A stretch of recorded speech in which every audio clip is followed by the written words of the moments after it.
हाय, जय हिंद। अच्छा देखो, ये गौर से देखो, ये क्वेश्चंस क्वेश्चंस ये क्लास 10th से लिया गया है और चैप्टर 5 है और एक्सरसाइज 5.2 है।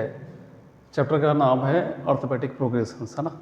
देखो क्वेश्चंस क्या पूछ रहा है। देखो सबसे पहले बात कि आपने किसी भी क्वेश्चंस को आपने यदि डीपली स्टडी कर ली, मतलब डीपली स्टडी कर ली, इसीलिए हम क्वेश्चंस, आप देखना क्वेश्चन पेपर लेने के बाद में एग्जामिनेशन हॉल में आपको सबसे पहले पढ़ना चाहिए डिटेल्स, उसके बाद में ही बनाने की कोशिश करना चाहिए। मीन्स आपको ये चीज़ों का जो यदि कंसेप्ट पता चल गया तो आप कोई भी क्वेश्चंस को इजीली सॉल्व कर सकते हो, ठीक है। तो आप इस क्वेश्चंस को गौर से पढ़ो, इजीली क्वेश्चंस बनेगा, ठीक है। कैसे आपको इसको सॉल्व करना है, कैसे समझना है इस क्वेश्चंस को, मैं इजी वे में बताऊंगा, आपको समझ में शायद हो सकता है कि आए। देखो क्वेश्चंस है, क्वेश्चन 8 है ना, 5.2 का क्वेश्चन 8 है। An AP consist of 50 term, ध्यान से सुनना, an AP consists 50 terms of which third terms is 12 and the last term is 106. Find the 29th term. Means आपको ध्यान देना चाहिए। मैं एक सही तरीके से मतलब एक आपको इजी वे में समझाऊं।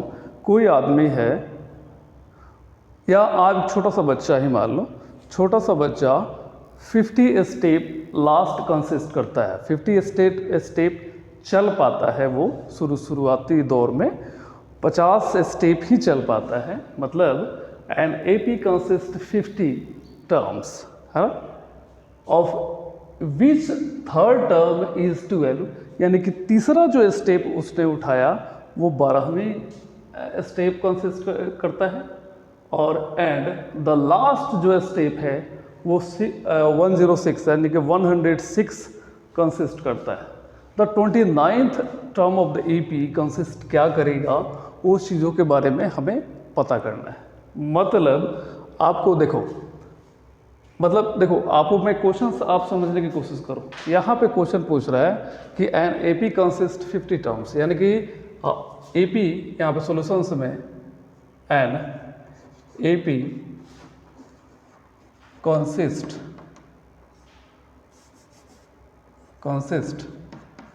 50 टर्म, ठीक है। इतना ही करता है ना। जब कंसिस्ट इतना करता है, यदि 50 स्टेप वो बच्चा चल पाता है तो जाहिर है कि उसका लास्ट स्टेप भी, so last step is also 50, ठीक है। 50 ही होगा ना जी। तो क्या होगा, अब ये क्या करता है, अब देखो ध्यान से सुनो, विच थर्ड टर्म इज 12, यानी कि A3 जो है वो क्या है 12 कंसिस्ट करता है, यानी कि A प्लस, इसको हम मैं बोलूँ टर्म्स, इसको AP फॉर्म, तो A plus 2D equal to 12, इसको 1 मान लो, और ध्यान देना ये है ये, ठीक है। And last term is 106। Last means मैं बोलूं तो आपको लास्ट का मतलब हुआ 50, है ना। लास्ट स्टेप इज ऑल्सो 50, यानी कि 50 उसने लास्ट टर्म है कंसिस्ट इतना ही करता है, तो लास्ट स्टेप भी वही होगा। तो यानी कि यहाँ पे होगा 15th टर्म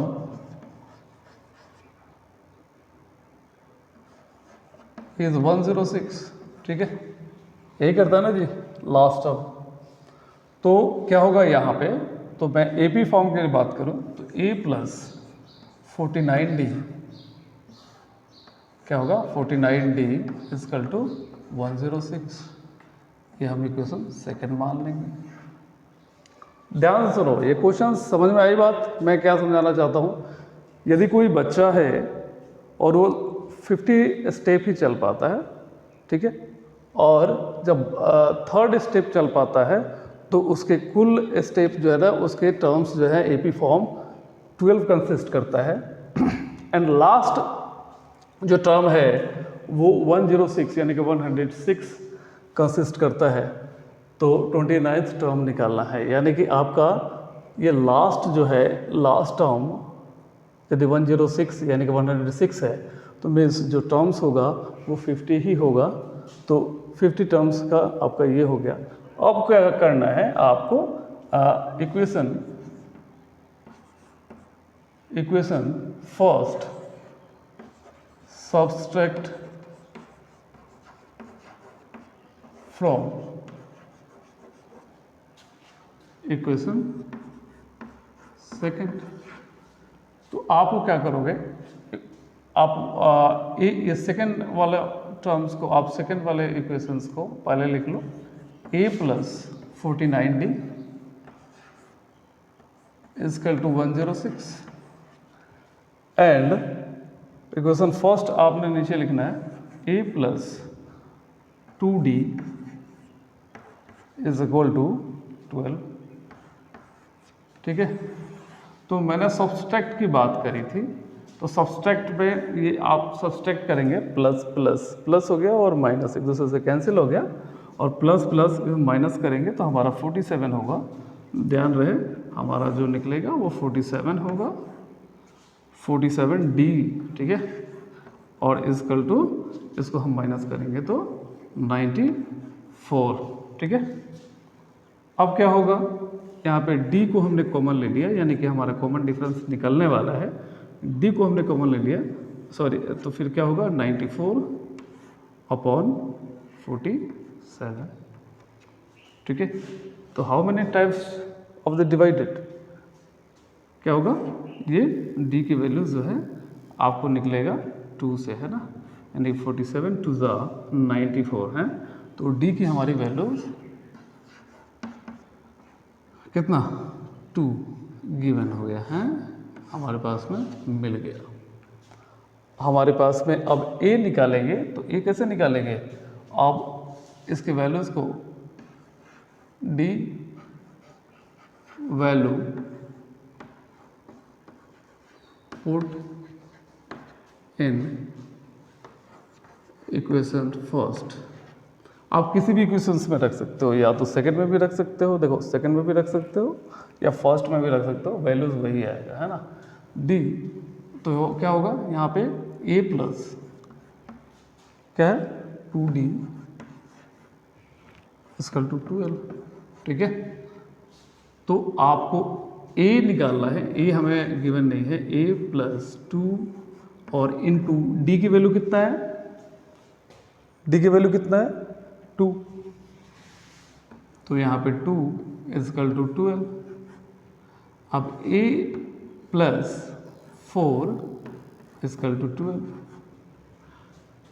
ये दूसरी तरफ जाएगा, तो a is equal to 12 minus 4, so a equal to 8। हमारा a की वैल्यूज निकल चुका है। ठीक है, अब हमें बोल रहा है कौन से टर्म्स निकालने के लिए, 29th टर्म। ठीक है ना, 29th टर्म निकालने के लिए पूछा है, तो हम क्या करेंगे, 29th फॉर 9th टर्म क्या करेंगे, 29th टर्म के लिए a प्लस 28d, ये होगा ना जी, 29th टर्म के लिए a प्लस 28d होगा। तो आपको पता है a की वैल्यूज़ कितना है, a की वैल्यूज़ 8 है, और प्लस 2 ही होगा, सॉरी 28, और इनटू d की वैल्यू कितना है 2,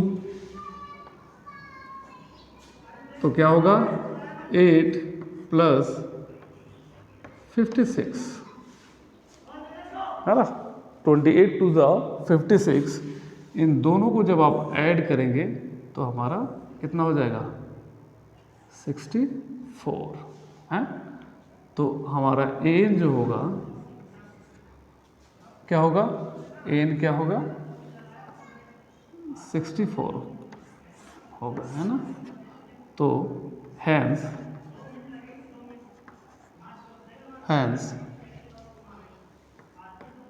29th term of